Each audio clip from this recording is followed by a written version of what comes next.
Welcome to Kenton's videos. Enjoy the video. You start by bringing files into Capcut so you can act right away.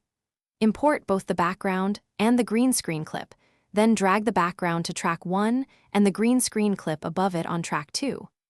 Once done, trim the clips to where the action begins and make sure the green screen footage is the cleanest take. Consistent lighting and minimal wrinkles or shadows make the next steps much easier. You now remove the green.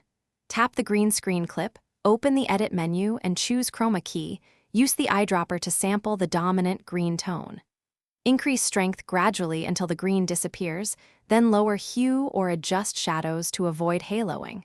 Once the background is visible, refine the edges with edge feather and erode to smooth and tighten the outline.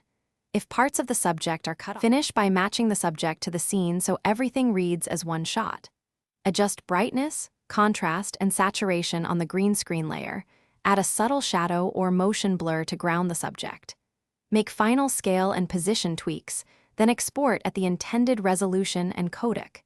If you still see green fringes or speckling, resample the chroma key point, increase edge erosion, or reshoot with better lighting. This single troubleshooting change usually fixes most artifacts.